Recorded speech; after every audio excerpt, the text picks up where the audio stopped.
This episode is being shot like 30 to 45 minutes after the Chelsea versus Manchester United match, which ended 4-3. As you can see, we don't have a single Manchester United fan on this podcast, despite repeatedly calling them for this podcast.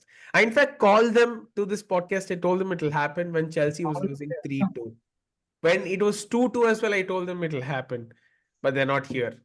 So next time when you see them on the podcast, in the comments, you can ask them why they didn't have the balls to come for this episode. But with that being said, we've had a blockbuster game week. Of course, in terms of title race, all the three title contenders have done really well. All three have notched up wins. And I think that there's just 3 points separating the top three. So that's something we'll probably discuss at the end of the meeting. But before that, let's discuss about the clown derby. So I'll first give my take, and then of course, yeah, you guys give. Okay. So let's talk about the game. So people I who like the start name, watching, Kaushik. yeah, I like the name. Clown Derby. I like the yeah, name. like it's very honest. Like the way in which the teams lined up, the way in which teams played, at least first couple of minutes, it literally showed that meme where two clowns are fighting, right? You people will be most familiar with it. Yeah, yeah, yeah. Anyways, so it started out really well for both teams. Like we had like equal chances in the first 3-4 minutes, and by luck, I don't know, Gusto's ball touched. I mean, a small deflection from Varane. He scored the first goal, and I was like, okay, fine. Let's keep quiet. Let's try to ensure we just continue this. And by luck, and of course by Cucurella's good play, we got a penalty. We scored 2-0. Now, what do you expect when teams go 2-0 up? You think, well, okay, they'll keep the lead. They'll at least try to build upon it. They'll try to close the game. That's where you're wrong. Chelsea doesn't do that. And I will show you something after probably in a couple of minutes, which shows you how we have done bottle job after bottle job in games. Like we have led 2-0 against teams and we have ended up conceding 2 goals. So I in fact told this on the group as well. When Shashank was like, I'll go to sleep, I told him no. We conceded 2 goals against a 10-man relegation. I told him, like, you give hope to your players, which is exactly what they did. And can you believe it or not? We conceded again through a player's mistake. That game week against Leicester, I mean, when we conceded, it was because of Disasi's mistake. Here it was Caicedo's mistake. It is legit not even the opponent trying to score. It is us gifting the goal. Like I don't understand. It's like someone is suffering and you want to go help them out. You put a coin in their plate. No, it's like that. It is so depressing to watch making silly errors and then conceding. And the best part is United took full advantage of it. And in the second half as well, we thought United will probably score. We will also score is what I expected. It wasn't meant to be. And Ambarish, I know you didn't watch the match, right? So Anthony basically scored. I mean, you can consider it as a goal he scored itself. It was like I'm. Let me just be clear. It's a Travella, right? When you outside of the boot, you guys remember the Modric what he did versus us in the Champions League semis? No, he legit did that from like 40 yards. And of course, Garnacho got to the end of it. He scored. He kept on showing like pointing towards like Anthony, telling the fans like this guy is responsible and everything. That I think was the downfall of Chelsea. And after that, I didn't think we'll get back to the game. In fact, the entire game we were down and out. There were a lot of instances where like I'm being very honest, Manchester United just mocked us. Like Cambuola came in instead of Johnny Evans for a corner that they'd conceded. He fist pumped and he started to mock, like he was celebrating. Of course, that's what players do.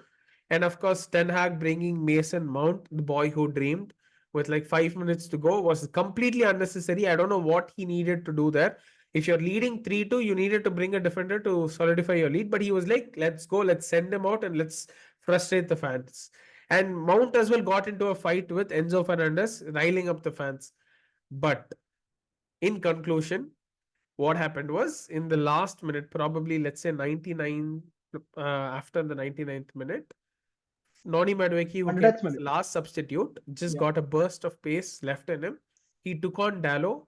Went into the D. Of course, if there was no contact, I don't think he would have scored the goal because it was a tight angle. But Dallo, I think, tripped a bit. He tripped him. And of course, it was a penalty. Even if you have a slightest contact when you're on the opposite side of the ball, it's given. And of course, the penalty was taken by Cole Palmer. The best part is he took the penalty, he scored it in the same place. I don't know how many of you have seen this meme. I did it once, it felt amazing. I'll fucking do it again. Sorry for the language, but he literally chose the same corner on the net and he was like, oh no, no, I'm going to score there, try to stop it. And the audacity of the commentator to say, like, Onana saved a penalty against Copenhagen. Can he do the same magic here? Brother, Copenhagen and Cole Palmer are not the same. What are you saying? This guy eats penalties for breakfast, lunch, and dinner. And finally, taking inspiration from the Liverpool fans over here, the fourth goal was basically a corner taken quickly. So United fans are pointing to the ref. They were like, "Ref, what is happening? What is happening?" A quick corner taken. Uh, Mason, Kaushik, just one thing. yeah, yeah, Quick go on. corner taken. I think Barca fans can relate also. It's fine. But go on. Sorry, Varun, I forgot. I was keeping quiet for a long time not to draw attention Yeah. towards me. Yeah. So, anyways, like, point is he just shot the ball straight at the goalpost. Thankfully, Scott McTominay, who's usually known for scoring these Fergie time goals, actually did score. But then, since the ball was anyways going on direction of the post, the goal won't be credited to him. But if I'm being very honest, United fans, you can take it as a Scott McTominay goal if you want. But yes, amazing match, guys. 4-3. I believe like Vibhas might have seen like at least a couple of minutes of the match. You're on mute. You go ahead. Yeah, you tell. What Yeah, was your I thoughts? saw the second half completely. So first half, obviously, I was busy watching my own match, right? But I think in the first half, I was just following what all you were saying and what Twitter was saying. But I watched the second. So I think first half ended with 2-2, and I'm like, wow, this is a nice match. This is a nice match. I finished the Liverpool match. I'm like, okay, now let's watch this match. And yeah, and I think extra time. I mean, added time is here yet. United are leading 3-2. I'm like, hey, they'll win. Then that trips, and I just said about the penalty. Okay, it might have been a soft call, but considering this season, it's a penalty. Like considering what has been given this season, it's consistently a penalty. Okay, so and obviously Cole Palmer, man. I mean, people talk about how he scores only penalties, but two things. First of all, he proved them wrong in the very next minute, and the second point. I mean, people underrate scoring penalties, man. It's not that easy, okay, especially in pressure situations. Exactly. Converting the penalty is not an easy thing. I mean, yeah, statistically, you are more likely to score it than not score it, but I think the score line also matters, the pressure matters. And Cole Palmer's penalties also have been mostly at a moment when Chelsea have been behind or wanting the equalizer or wanting a winner. So scoring penalties regularly in that is also a skill that people under appreciate. And I think I'll say this: if Cole Palmer was not there, Chelsea would probably be fighting relegation. I'm not kidding. I Uh, completely agree. so yeah, but talking about the second half, which I watched more completely, I think yeah, Kaushik is right. Chelsea was outplayed at times, and but the fact is, United do United things. Eric Ten Hag does Eric Ten Hag things. When you are 3-2 up at 90 minutes, at a time you don't bring on an attacker or a midfielder, what do you want to call Mount. You bring on a defender. He brought on Mount probably wanting a psychological advantage over Chelsea by bringing on Mount or something. That did not work. But I mean, Eric Ten Hag. I mean, people will say, how Eric Ten Hag defeated Liverpool in the FA Cup. But man, first of all, they again scored in the 120th minute. In that, there's a little bit of a fluke there also. But I don't feel Eric Ten Hag's in-game management has been great, even when they have won. And today was one of those instances where it did not work. I mean, bringing on Mount when he did was didn't make any sense, especially when you're trying to just finish off the game. So yeah, Cole Palmer really great as usual. Eric Ten Hag stupid as usual, to put it in a very normal manner. And yeah, I was pleasantly surprised by Cucurella because everyone has seen the memes and the how Cucurella is just trolled everywhere. And I think today he did play well for compared to what he has done the whole season. So Cucurella and Cole Palmer probably were Chelsea's best players today. That's what I feel. And but again, I don't think this was a dominant performance from Chelsea. They could have done way better considering how United was playing. And I think somewhere or the other, Kaushik might disagree on this. The blame does come on Pochettino on Yeah. how the team is playing. I mean, yeah, Chelsea were doing clown movements by themselves also, but the management part was not great either from Pochettino, right? Because you were you were 2-0 up, if I'm not wrong. Yeah. At one point, you were 2-0 19th up. minute. Yeah, 19th minute, I think Palmer scored. Gallagher scored the first goal. Palmer scored the penalty. You were 2-0 up. It should not have come down to 4-3 when you're 2-0 up. That's the thing. But a combination of very silly play from the players and some weird tactics from the manager just combined.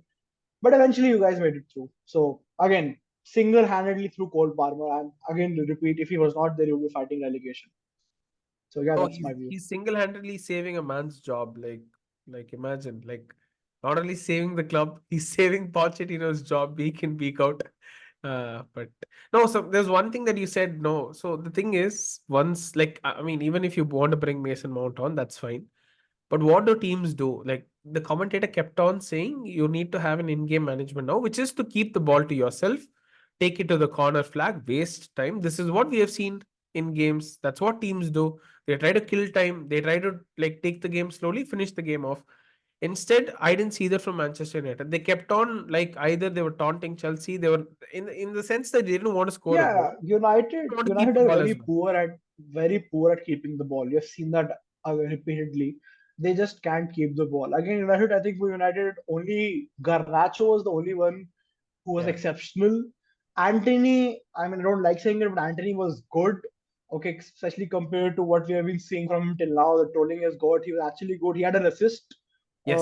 but he did give away a penalty. He did give away a penalty. Okay, Yes. Yeah. so he kind of balanced things out there. But compared to what we have been seeing from Anthony, he was good. I mean, he's found some form recently. I would say that. So, but I think Garnacho was the only one who was consistent throughout the 90 or 100 minutes or whatever. And Harry Maguire was good. Again, It was surprising exceptional. to say, he was the second best player after Garnacho probably. And I think the best player in the first half was actually Maguire. Second, Garnacho stood up Exactly. more in the second half. So Harry Maguire is having a decent season, especially after the last two seasons he's had. So yeah. So he's so freaking strong. His headers go like 30 feet forward. Like people say, Yeah, that is he's one thing I noticed, bro. His headers are too strong. it's too Like strong. Like yeah, and it's not even like you kick the I have seen Rudiger kick the ball from one half, he crosses it to the other half. This guy just uses his head and the ball goes. Like that's pretty amazing. he's physically pretty strong as well. Yeah, yeah. While Yeah, I tracking think back there the was a ball and moment everything.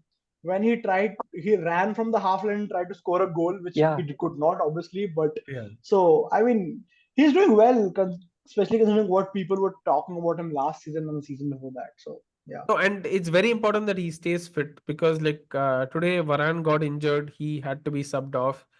The replacement Evans had to be subbed off in like 20 minutes. So at least one centre back had to be there. And I think Maguire ensured like he stayed, did not pick up a card. And at least that was good from their defensive perspective. Until of course Dallo like screwed it up. But still, up until then it was going fine for them. Yes, let's watch Kaushik, Twitter. Kaushik, is your name Tanmay Bhatt or what? Okay, fine. Let's watch a couple of things that I just like opened up. Like I've got. Okay, of course the clarity Yeah, isn't yeah. great. This is legit what is happening, guys. Like when I think Pochettino's going to get sacked, somebody turns up, and of course 9 out of 10 No, times no. it's Chelsea Palmer. FC But still, players is wrong statement, Kaushik. no, It's no, no. Cole Cole Palmer, Palmer Cole Palmer. when he Yeah, realizes. Yeah. he's trending it's over Rohit Sharma. That's like okay, that's massive. Ooh, okay. That's massive, bro. That is massive. Yeah. yeah. Let's not get Oh into my Rohit Sharma. That's a whole different podcast. beautiful image. Like of course I love the guy, but then like okay, never mind. Like I'm very biased, so. I'm just happy that like he's able to play the game because he's the boy who dreamed, but not against us. I don't think he should have been brought on, but anyways, like he came on. So I if I'm not wrong, I think there's He a did not picture. have like a major impact Yeah, as well guys, after coming on. Judas. they kept on showing this. Like this was on the United's half on the corner. This is where most of the corners were being taken. This guy kept on showing this. Like every time the camera spanned out, he kept on showing this man. Wait, who's number Bro, 19? it is very like Mason Mount's how number. Lucas. Okay. Have you guys seen? I don't know if you guys have seen Lucas Paqueta play for West Ham. Yeah. Bro, Yeah. he runs the attack. Without him, they are like handicapped. All right, Mm. that is a level that Cole Palmer is, but like even more because nobody turns up in the Chelsea team, bro. Like somebody assist him, please. It was like 2019 Messi playing with the Barcelona team. Oh yeah, yeah. The Nobody. No, literally nobody in the team can assist him. He's the man who takes the ball from the goalkeeper to the other goalpost to score. 2-1 up versus 10-man Burley. I think I don't know if you watched that game because you were busy in the MUN, but I was watching that game and I'm like, wait, what is happening here? How are you bottling Burnley? I mean, yeah, it's a draw, but it's still a bottle considering it's Burnley, right? And I'm like, and they have a red card. They're down to 10 men. Like that was typical Pochettino. Oh, bro. I still don't understand how that Burnley team scored 2 goals after losing one man, bro. It was crazy. It's Chelsea. I still haven't. So there is a 10-minute extended highlights of that match. I still don't have the like blood pressure, and my heart strength to watch it. I'll watch it probably in the future, some random day. This I cannot. Yeah, this no way I can watch this game. Like, how do we score 2 goals at home, then lose, ensure the opponent loses a guy, and then still end up drawing, taking just 1 point off? But okay, fine. This game also okay. This game was a shit show. Like against Luton, like we were 3-0 up, like what 10, 15 minutes. This game, I started fearing Chong. And I don't know if that guy even was a starter for Luton Town. Chong was making me get scared. He was crossing in like, I don't know, prime Riyad Mahrez or somebody. Like this, of course, this game was a Luton has been good for players who failed at other teams like Ross Barkley, Ross Barkley. Chong. Ross Barkley is doing Alton really Moran. well at Luton. Yeah. Ross Barkley was the main man in Everton back in the day. Yeah. I think he played for Chelsea for a while also, right? Did he? I'm not Yeah, sure. I'm not too sure. I'm not sure. But I feel Yeah, like I'm not even sure. I've seen Ross Barkley in like a Chelsea jersey. Even I'm getting that image. Kaushik, Ross Barkley just- played for Chelsea for a while, right? Yes, he was. I think 2019, 2020 season, he was there. 2 years or something. Yeah. Yeah. Oh, damn. No, but like most of the Chelsea players are doing well now. If you see AC Milan has like a bunch of them, all of them are doing Except Mount. Even Yeah, Saudi but he Arabia also has a bunch scored, of right? them. He scored in Yeah, the even Havertz Saudi is doing Arabia well. has a To be bunch very of them. fair, Yeah. Havertz is doing well at Arsenal. I mean, it's shameful to say, but he has more GA in this one season for Arsenal than he had for 3 seasons at Chelsea. So, I mean, Oh, shit. but I he didn't know still this. has the Champions League final goal. Does so he? Yeah. Does he have a Champions League final goal at Arsenal? He won't. Yeah. He won't. But they don't deserve a point from this game. They don't deserve. I agree with you. We don't deserve a point. Exactly. Mistake by an honor. We've been the better team. By a bloody mile. I just don't get it. I can't deal with this anymore. I can't fucking deal with this anymore. They're idiots. Oh, I think we've They're scored. absolute idiots. What are they Yeah. doing? Yeah. Oh, yeah, we've scored.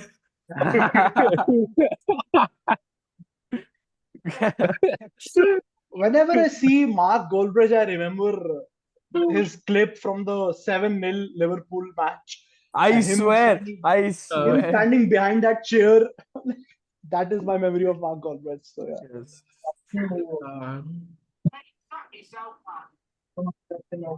I mean, that's my go-to. If I ever feel low in life, I just put on fans' reaction for the 7-0 against United.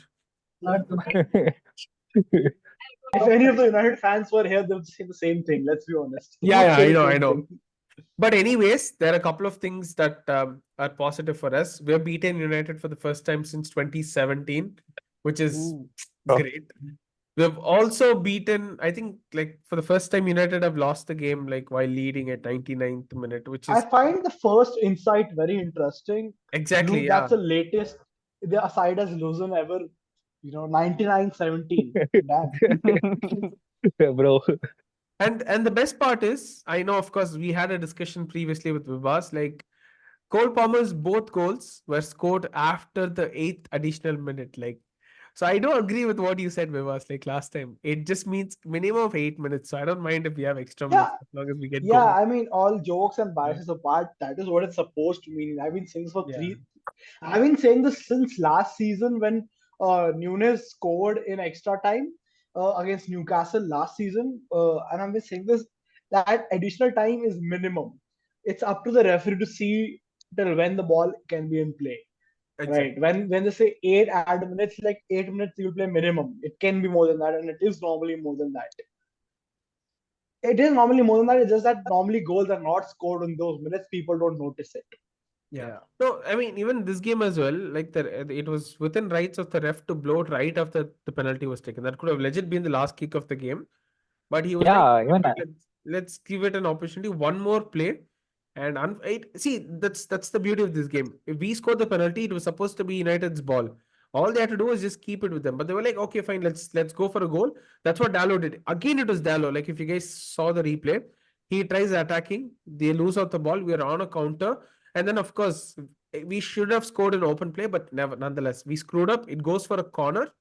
And of course, we score the corner. But like massive effort from the boys, like, and I think the stats also justify it. I mean, we've not like completely been out of the game. See, for people who haven't seen the game, like, of course, United did play better, but we were equally with them on stat basis. Like, we've scored as many shots, in fact more than them. We've also had good possession, so it's a victory justified. Just to answer to Mark Goldbridge, I know he's not going to watch this, but still, like, it's not injustice, bro. We literally matched like for like everywhere. So what do you mean, like? But yeah, Bro, your life Yeah. is over when you start taking Mark Wallbridge seriously. it's Goldbridge. Sorry, Goldbridge, sorry. Yeah. Yeah. Okay, You- that that brings me confused to a with very Mark interesting Wahlberg. Okay, point. I got the confused with table, Wahlberg, yeah. I was like, okay. the table is very interesting, by the It's way. interesting But the because fact, no, it's interesting because regardless of United losing, winning, or drawing, they would have stayed fucking sixth. Okay, because the gap with Tottenham is so huge. They would yeah, have stayed sixth, they would have won, they lost, or they drew. Because again, with West Ham also they have a cushion of 3 points. But and Chelsea, yeah, Chelsea moved up. They're finally back in the top half. Hey, actually, it's pretty surprising, bro. See, like the second spot for Europa is being contested by 1, 2, 3, 4, 5, 6 teams almost. I would say even Bournemouth is in it, but yeah, that's Yeah, far fetched. But yeah, that's far fetched to be fair.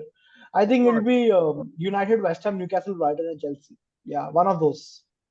so you're telling me that Poch's misfits are like 5 points off Ten Hag's Red Devils, daring Red Devils, Ahmad Diallo's army, and we still have bro. a No, nobody calls them Red Devils anymore.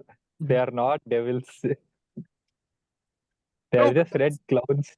see, you won't believe the commentator started the game by saying United comes into this game by maintaining a 0 goal difference. Like they've scored as many. They ended as -1. So I'm It glad is that we are able to send them back to the negative. Like they can chill at this -1, -2. No, I think the best part about the United standing is I think day before yesterday when Ange was doing his press conference for Tottenham, he was asked can United catch up to them as fifth or fourth, as they only have a 10-point difference, and Ange is like, oh fine, then we only have a 10-point difference with Manchester City. Do you think we can catch up with Manchester City? So I'm like, this is the guy, man. I don't want to like him, but I like Ange personally, so that's the point. No, I actually So want to yeah. finish fourth. I want Ange's Spurs to actually play Champions League. Of course, I like Unai Emery as well, but let's be honest, like Spurs are quite interesting this season. They play either very good or they play very shit. So it'll be interesting. yeah. Yeah, That is Let's talk about the other game, which actually did make a difference because Liverpool are now in the driving seat for the Premier League. This Connor Bradley, he scored an own goal. Oh my. I mean, it barely. yeah, I mean, it was a deflection of him. yeah, So it was a deflection, dude. Hey, It was a do I deflection. care? I have 3 defenders in FPL. One of that is this fucker. I mean, this bloke. Why do you have Connor Bradley in FPL is my Because question, he's but cheap, okay. and I thought Liverpool will keep a clean sheet. And hello, brother, No. in Christ, it's Sheffield United. If you don't keep a clean Kaushik, sheet, yeah. United, Liverpool will win the matches, but don't expect clean sheets from us. Don't expect clean sheets from us. bro, look at this. You had 29 shots. They had 5 shots. How do I expect they will score?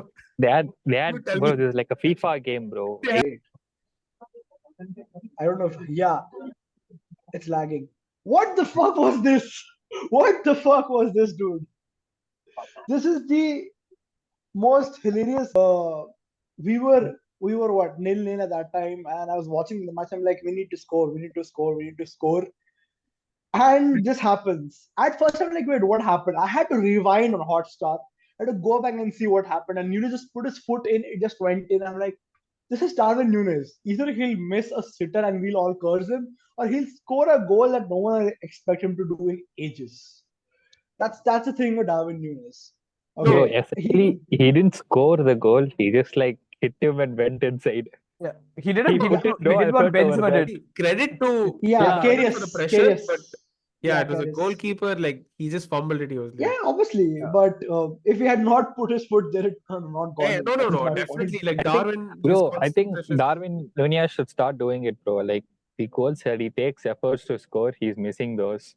So like just go stand in front of the keeper, like I'll do all those stuff. Yeah, Let he'll Salah start shoot one shot. intimidating the He'll keepers. just like hit him and go Yeah. inside. Stuff like that. That's how he's scoring, bro. Yeah, I don't know if like I think 3 or 4 game week back, Salah or some winger shot the shot and then he just hit Darwin Nunez and went inside. Yeah. He did So nothing. the talking about this match, I think we started off well. To be fair, Sheffield started off really well in the first 10 minutes. Okay, they had shots in the first 10 minutes, and I was scared. I'm like, why are we doing this against Sheffield? In the first 10 minutes, they had 2 opportunities to score. And I'm like, wait, what's happening? Then this Nunes goal happened. I'm like, yeah, we can rest easily. We went to the first half 1-0. I'm like, I'm fairly happy. I mean, Gravenbach was a little off. I'll say. I mean, he's just not hit his stride. That's what. Okay, but I'm like, it's okay, it's fine. Then the Bradley deflection happens. It's 1-1. I'm like, if we drop points against Sheffield United, we don't deserve to win anything in this season at all. Okay, and then we had Alexis Mac Allister. The I still maintain we went to Argentina and got the better World Cup winning midfielder. Kaushik will disagree. It's fine. I don't care. But Alexis Yeah. Mac Allister, man, No, at least yeah, at this point, you can go McAllister is back. much better. You can go back and watch that goal too. By the way, not like later.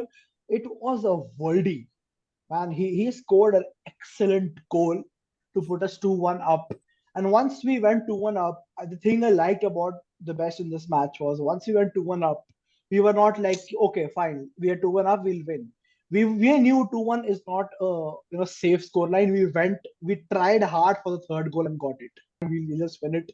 But I like the fact that we tried to go for the third goal because we knew it's not a safe score line, and we got the third goal. I'm really happy it was Gapco who got the goal because he's been down on his confidence. He's not been getting a lot of opportunities and goals lately. He's been criticized a lot on Twitter for the Liverpool Twitter. So I'm Bro, really he was glad. recently he was criticized by some Liverpool legend. I forgot. They were saying that Carragher, he James was. Carragher. I don't think it was Carragher though. It Yeah. was, somewhere like, they read it that during international break, they go to him during the Netherlands warm up session or something, and they're like, "You're not performing up to the mark for Liverpool." Oh. And it's like, No, "Oh yeah." before the break, I think in the United FA Cup match, Carragher put up a tweet saying Gapco is so slow, he's out of the match or something like that. And I think I don't think Gapco has been bad. The problem with Gapco has been that he's been played everywhere. He's been played everywhere. He's been played left wing, striker, right wing, midfielder, number 8, number 10, everywhere. So when you don't have a fixed position, obviously you're not going to do that well. So I'm really glad Gapco got the goal. Maybe this gives him some confidence because end of last season Gapco was doing really well when he initially came in. So I hope he keeps this up and finally he's gotten a goal and he keeps it up because we need every player available in the title run-in to do their best. Salah was a little off today. That's why he was subbed off before the 60th minute, very sadly for us FPL people, because he got only 1 point as a result of that. He was subbed off in the 58th minute. But I don't disagree with Klopp on that. Salah was not up to the mark. I mean, it might be because he's fasting, it might be because he's off an injury, but he was just not up to the mark. So, but that's the point. If our main players are not up to mark, we need the others to stand up. Like Bradley has stood up in the absence of Trent, like Kelleher has stood up in the absence of Alisson. Keller, again, excellent game from Keller.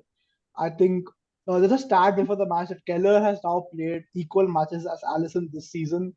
And obviously, Alisson is Alisson, but it's a very big thing to say that we have not felt that gap of Alisson that much.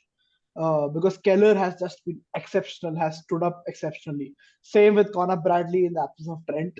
And obviously Joe Gomez, he's been played everywhere in the defense, left back, centre back, so right back, and he played defensive midfielder in a Europa game also, and he's also been really great. Except I think Gravenberg, I can't point out one single Liverpool player who has not performed up to the mark. So yeah, No, there's what do you just one feel, Bro, thing. Ambarish? see, that's the thing. Gravenberg has performed well, but just that the threshold that he has to reach to be considered performed well is very high in Liverpool. I wouldn't say he's No, not performed it's bad. I'm not saying Bro, he's when you performed bad, but he's been rusty, which I understand because he didn't play a lot of last season. But there have been times when watching Gravenberg, I think, and Ambarish will agree to this, that watching Gravenberg, you feel he's disinterested. He does not want to run or track back at times. I think I think obviously he did not have a preseason with us. He can be coached into all that. I'm not saying it's a lost cause or we need to sell him or anything. It'll take time, but the fact is you don't have that time in a title run in. When you're in a title race with two other teams, you often cannot give that time. And I think this match, Sheffield, was the only game Liverpool could afford to start Gravenberg, because all the other matches coming up are going to be against United, Spurs, Villa, and we need our best midfield, which is either Curtis Jones, Mac Allister, and Szoboszlai, or Endo figuring in instead of Curtis Jones. We need three of these four to play start our games in the league at least. So yeah. No, the only thing that I saw, like, of course, like I was watching the Chelsea United game. When it was halftime, I switched 77th minute and McAllister got that banger. Now, and the commentator immediately says that Liverpool's usually the most, their prowess like intensifies when it's like the last 15 minutes. Now, that's what I wanted to see from my team.